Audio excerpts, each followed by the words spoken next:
Clyde Bellecourt, a leader in the Native American struggle for civil rights and a founder of the American Indian movement, has died. He was 85. Bellecourt was a co-founder in 1968 of the American Indian movement, which began as a local organization in Minneapolis that sought to grapple with issues of police brutality and discrimination against Native Americans. One of the group's first acts was to organize a patrol to monitor allegations of police harassment and brutality against Native Americans who had settled in Minneapolis.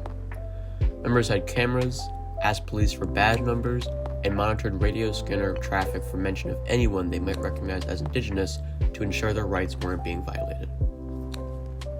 The group quickly became a national force. It would lead a string of major national protests in the 1970s, including a march to Washington, D.C. in 1972 called the Trail of Broken Treaties.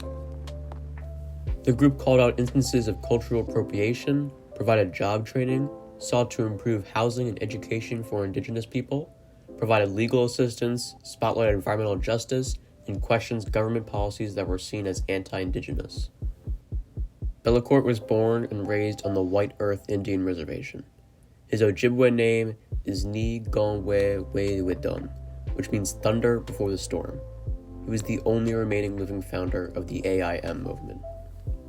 The co-director of the AIM said condolences have been coming in from around the globe. He was known worldwide, she said.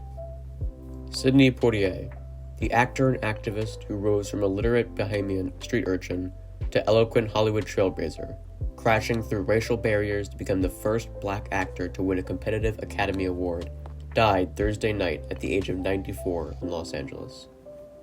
Over a 60-year career that spanned Broadway and Hollywood, the actor evolved from a token America pointed to when it wanted to congratulate itself to an inspirational agent of social change. In 1950, when Mr. Poitier arrived in Hollywood to portray Dr. Luther Brooks in No Way Out, blacks on screen largely were subsidiary characters, maids, butlers, shuffling stooges, and the occasional songbird or tap dancer. I always left the theater feeling embarrassment, the actor recalled in an interview of the stereotypical black performers he saw on screen in the 1940s.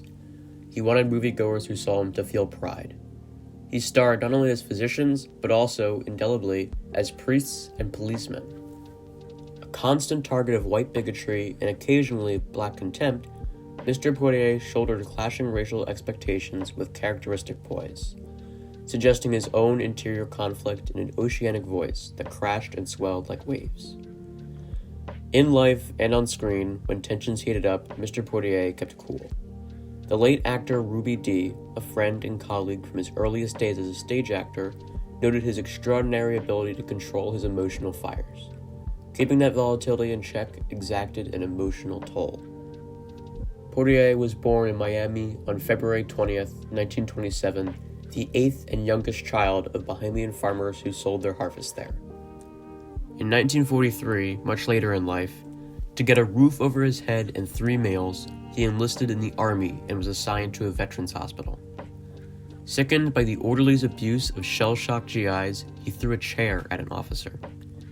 An Army physiatrist was assigned his case and helped him begin to untangle his knotty feelings about manhood and race. He felt trapped, he told the doctor, because he lacked education. What he didn't lack was ambition. Sidney soon decided he wanted to be an actor. After numerous failed auditions, he finally picked up some major roles, and his career began to skyrocket. In 1967, Mr. Poitier hit the trifecta with To Sir With Love, In the Heat of the Night, and Guess Who's Coming to Dinner. By 2002, when he accepted a Lifetime Achievement Oscar and saw both Denzel Washington and Halle Berry win Academy Awards on the same night, Mr. Poitier reaped the rewards of what he had sown. In 2006, he laughed heartily when reporters summed up the history of blacks on screen in 3 sentences. Sidney Poitier disdains Hollywood's service entrance and enters through the front door. 30 years later, Denzel Washington demands a place at the table. 20 years after that, Will Smith assumes his place at the head.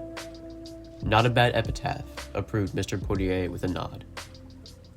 So while this video is very sad and also very late considering Sidney and Clyde's deaths, I wanted to make this video because in the wake of Betty White's death, these two have been largely forgotten. And while of course we should remember Betty White, we need to remember these two as well. They are amazing people and true icons. That's all, and I hope to see you some sunny day.